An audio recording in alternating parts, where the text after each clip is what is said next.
নমস্কার, আমি সিদাই বিধানসভার উপনির্বাচনের বাই ইলেকশন আজকে আমি জয়ী। আজকে বিধানসভার প্রতিটা মানুষ, মা বোন থেকে শুরু করে প্রতিটা মানুষ আজকে যে বিশাল মার্জিনে আমাকে জয়ী করেছেন। সুতরাং আমি প্রত্যেকের কাছে একটা বার্তাই দিব যে আপনারা আপনাদের এলাকায় শান্তি বজায় রাখবেন। আপনারা কেউ কোনো রকমভাবে অশান্তি যেন না হয়, সেটা আপনাদের কাছে আমি হাত জোর করে বলছি। কারণ হচ্ছে যে এত মার্জিনে আমাকে আপনারা ভোট দিয়ে জয়যুক্ত করেছেন, সেখানেই তাদের জমানত আপনারা জব্দ করতে পেরেছেন। সেটাই আমাদের মনে করবেন যে ওটাই ওদের হচ্ছে সাজা। এর থেকে বেশি আমাদের দরকার নেই।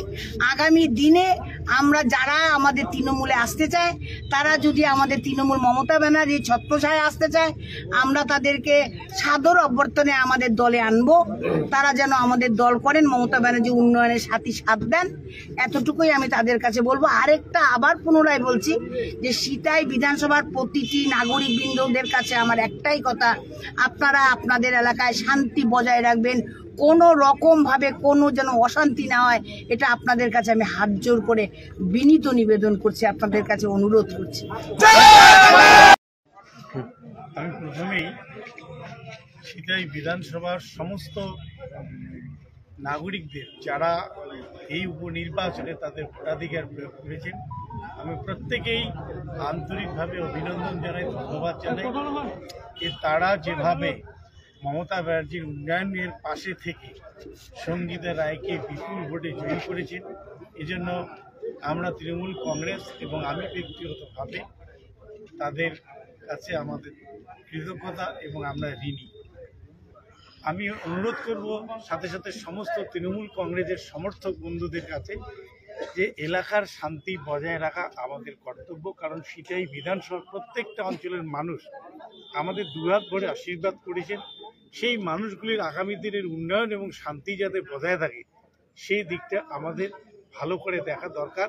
তাই কোথাও যেন কোনো অপ্রীতিকর ঘটনা না ঘটে, এটা আমি অনুরোধ করব। প্রত্যেকটা দলীয় নেতা কর্মী প্রত্যেকের উদ্দেশ্যে আমার একটাই বার্তা থাকবে যে বিরোধী দল থাকতেই পারে, গণতন্ত্রের বিরোধী দল থাকাটা কাম্য।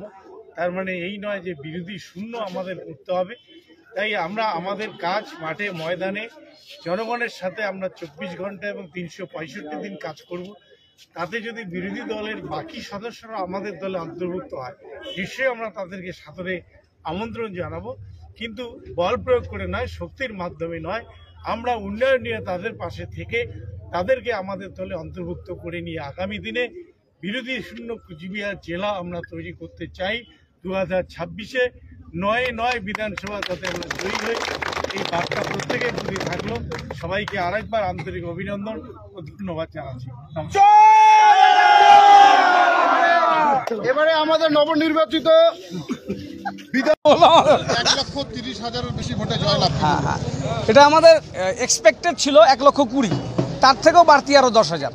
সিতাইয়ের মানুষের প্রতি কৃতজ্ঞ এবং কুচবিহার তথা মাদারিহাটের এই জয় উত্তরের জেলাগুলো থেকে এটাই বার্তা মাননীয় মুখ্যমন্ত্রীর যে উন্নয়ন উত্তরবঙ্গের জেলাগুলোর জন্য তিনি করেছেন, এবং দলে অভিষেক বন্দ্যোপাধ্যায়ের নেতৃত্বে যে তার সেনাপতিত্বে যে এটা একটা দলের সুশৃঙ্খলতা এটা এসছে, এই উন্নয়ন এবং শৃঙ্খলা এই দুটোই মানুষ আমাদের কাছে এক্সপেক্ট করে, সেটা ঠিকঠাক আমরা করতে পারছি।